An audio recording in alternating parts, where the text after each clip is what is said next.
जय जिनेंद्र दर्शकों, स्वागत है आप सभी का इस विशेष प्रसारण श्रृंखला में। अन्य दिनों की तरह अनुष्ठान की 33वें दिन यानी 5 सितंबर 2022 की प्रातःकाल भी सभी भक्तों ने मंदिर जी में श्री 1008 त्रिनेत्रधारी भगवान आदिनाथ के समक्ष पूर्ण भक्ति भाव से जिन्न अभिषेक किया। ओम अभिषेकांते विश्वादिवीरांते जलधारा के ताई जिनाभिषेकिंचामि अर्घम निर्पामतीशा। ओम भक्तिरस की धारा देवी देखे ताके करे मन की जय। अभिषेक के उपरांत भक्तों ने भगवान की पावन शांति धारा संपन्न कराई। संकृष्या हम चार संबंध सबता जनति दत्त पुलंदर सबरा संकृष्या हम ग्रह स्तुति व सबरांजन भक्ति संचावश्या। शांति धारा के संपन्न होते ही संगीत के साथ सभी भक्तों ने भगवान का मंगल पूजन किया। ओम ह्रीं पंचभैषा मंदिर जिन चेताला जिन पूजन के बाद आर्यका रत्न श्री विधाश्री माता जी के मंगल प्रवचन हुए। जी महाराज की परम पूज्या गणी आर्का विद्या श्री माता जी की। अपना कल चला था कि अज्ञानी को ज्ञानी नहीं बना सकते हैं। नग्गो विज्ञत मायाति विज्ञो नज्ञत मिच्छति निमित्तमात्मन्यस्ते गते धर्मास्ते कायवत्। तो और ज्ञानी को अज्ञानी नहीं बना सकते हैं। तो ऐसा निमित्त और उपादान के द्वारा कहा था कि ये सब निमित्त हैं। वास्तव में देखा जाए तो प्रत्येक पदार्थ उपादान की शक्ति से कार्य रूप परिणमित होता है।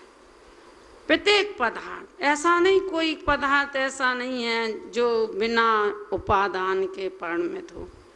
प्रत्येक पदार्थ उपादान की शक्ति से परिणमित होता है, तब उसमें कार्य होता है। पेय पदार्थ जैसा परिणमित करता है तो उसमें कार्य रूप परिणमित करने की जो क्षमता होती है, निष्पन्न होता है, वह निमित्त कहलाता। अन्य पदार्थ तो उसमें निमित्त होते हैं। कल कहा था ना कि गई परियाण धम्मो पुगल जीवाण गमन सयारी तोयम जय मच्छाड़म अच्छंता नेव सोधरई। कहते जैसे मछली है वह अपनी इच्छा के अनुसार और शक्ति के अनुसार वह जल में तैरती है, और जल पानी फिर उसके लिए निमित्त होता है। ऐसे ही जीव और पुद्गल को, जब जीव और पुद्गल स्वयं अपनी उपादान शक्ति से परिणमित होता है तो परद्रव उसके निमित्त होते हैं। जैसे शिष्य है, अब शिष्य है तो उसका कोई अत्यंत उसका क्षयोसम है, ज्ञानावरणी कर्म का अत्यंत क्षयोसम, विशेष क्षयोसम है, व्युत्पन्नमति है, भव्य है, और उसे अंतरंग से लगन है। लगन होना भी जरूरी है। तो उसे गुरु का शिक्षा, प्रारंभिक शिक्षा उसे पुष्ट कर देती है। ज्ञान उसे पुष्ट कर देता है, ज्ञान उसे संतुष्ट कर देता है, ज्ञान उसे वैराग्य दे देता है, ज्ञान उसे सम्यक दर्शन दे देता। क्योंकि जब सम्यक दर्शन हो जाता है तो उसके मोह रूपी अंधकार नष्ट हो जाता है, और मोह रूपी अंधकार नष्ट हो जाता है तो उस सम्यक दृष्टि को दुनिया की कोई ताकत नहीं कि विचलित कर दे।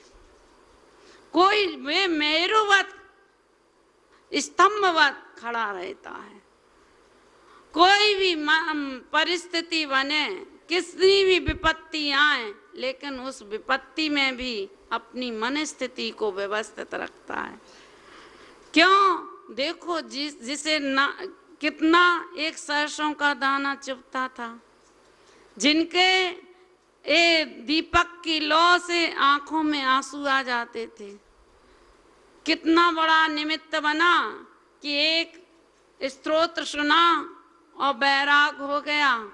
कुछ भी नहीं बना तो साड़ियाँ डाल के नीचे उतर आए कि 3 दिन की आयु रह गई भैया, जो करना है सो कर लो।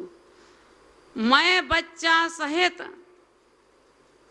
पूरा शरीर खा डाला, फिर भी मेरुवत अचल खड़े रहे, तो सिद्धत्व को प्राप्त हो गए।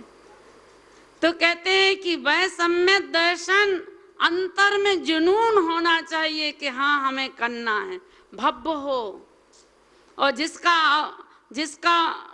क्षयोत्समय मंद है और क्षयोत्सम मंद है और बुद्धि भी मंद है और कहते हैं अभव्य है, उसे कितना अंदर में लगन ही नहीं है तत्व ज्ञान की, बस उसे तो बाहर की वाय वाय में अच्छा लगता है।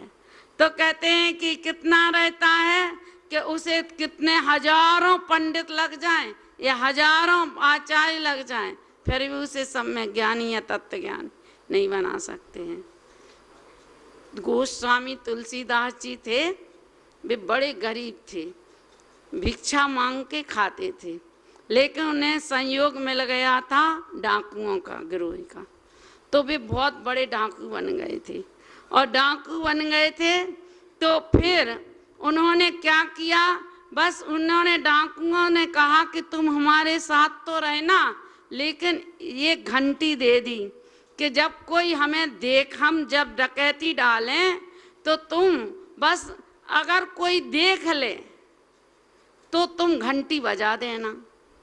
अब वो बैठे बैठे सोच रहे थे, इनने पूरा धन समेट लिया, इकट्ठा कर लिया, बांध लिया, अब तो ले जाने वाले हैं, लेकिन जिसका ये धन है उसकी आत्मा को कितना दुख होगा।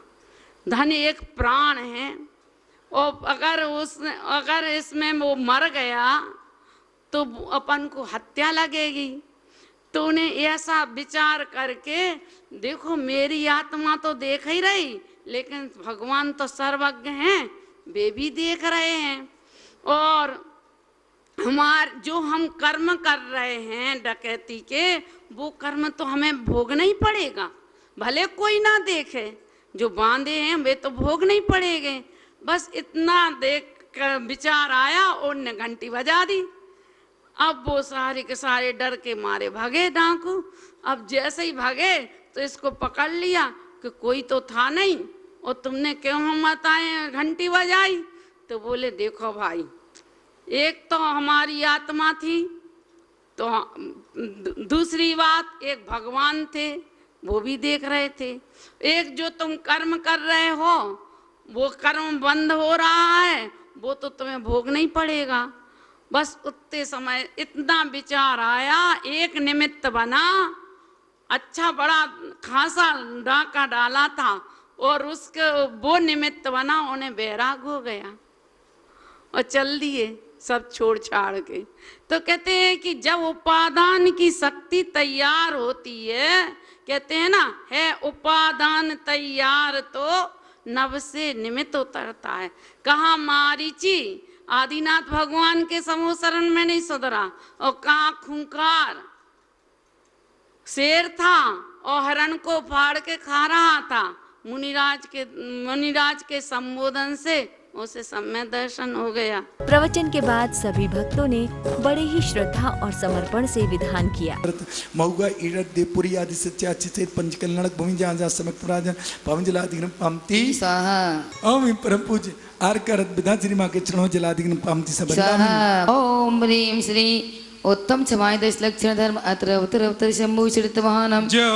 इसी बीच परम जिन भक्त बाल ब्रह्मचारी इंद्र कुमार इंद्र भैया जी ने अपना मंगल उद्बोधन दिया। अनुभव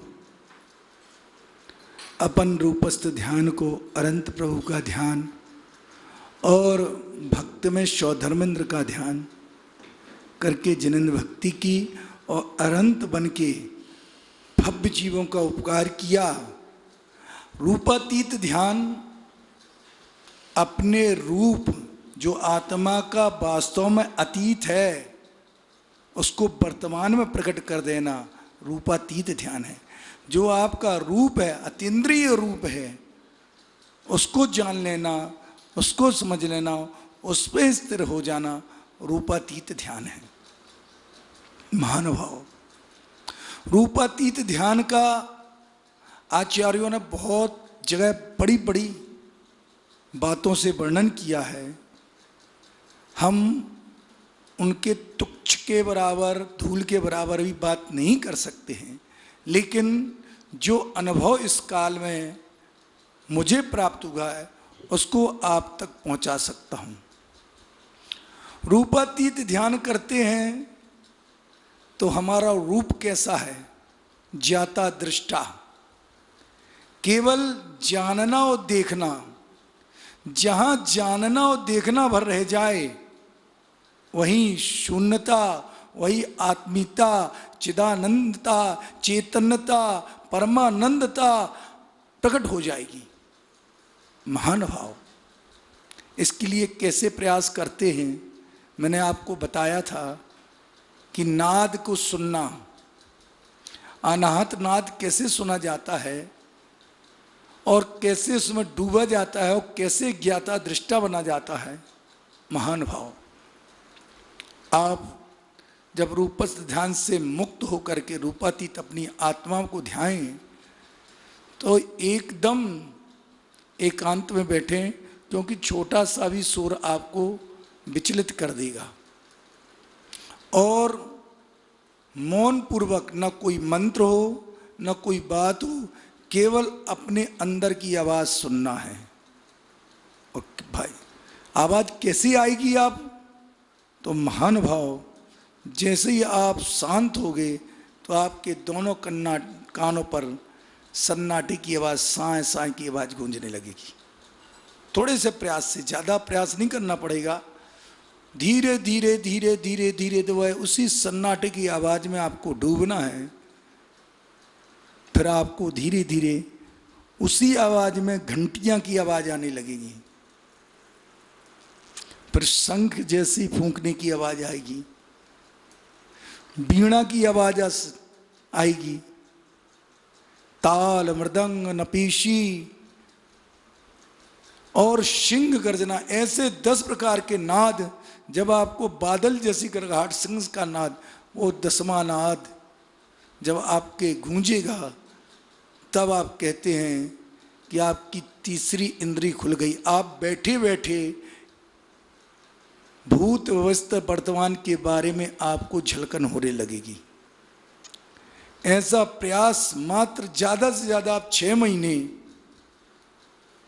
समय सार में कहा गया है कि आप एक समय में, एक स्थान में, एक घड़ी, अधिक से अधिक 2 घड़ी बैठ लो मौन पूर्वक, और जो भी जपना है ये नाद सुनते रहो, तो आपको 6 महीने में कैसा भी व्यक्ति हो उसको सम्यक दर्शन की प्राप्ति हो जाएगी, उसे आत्मा का अनुभव हो जाएगा और उसे सिद्धियां अपने आप प्राप्त। ये जो कहते हैं ना दूसरी दुनिया क्या है, वो आत्मा ही दूसरी दुनिया है, कोई दूसरी दुनिया नहीं है। जिस दिन आत्मा की आवाज प्रकट हो जाएगी, संसार की आवाज दम जाएगी, तो उसी दिन आपकी 6ठी इंद्री जाग जाती है। महान भाव, अपन आज से प्रयास करेंगे वह रूपातीत ध्यान को ध्याने का, उसमें डूबने का, और आज से प्रारंभ करके अपनी आत्मा को जानेंगे। बोलो अहिंसामयी विश्व धर्म की जय। और इस तरह समापन अर्घ्य समर्पित करते हुए इस दिन के विधान का विसर्जन किया गया। उनके परिवार वालों, भक्तजनों की ओर से, आश्रम के भक्तजनों की ओर से, नमोकार विधान करवाने वालों की ओर से और पारस चिन्ह वालों की ओर से महामंत्र के चरणों में महार्घम पूर्णार्घम निर्वापा।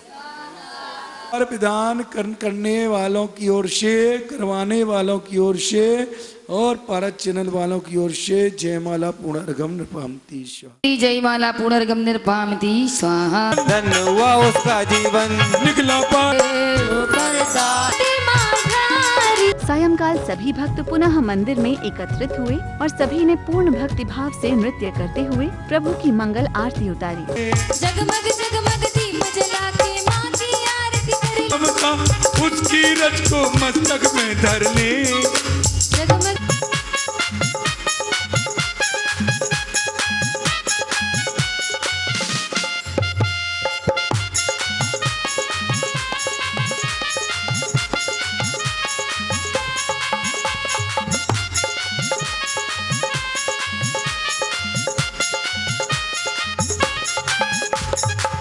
सागर में डगमग डगमग हो बे जिसकी नैया, सागर में डगमग डगमग हो बे जिसकी नैया, पकड़ती उनकी भैया, पकड़ती उनकी भैया, मेरी प्यारी प्यारी बिदा तेरी मैया, मेरी प्यारी प्यारी बिदा तेरी मैया, आरत कर ले भैया, हो प्यारी प्यारी बिदा तेरी मैया।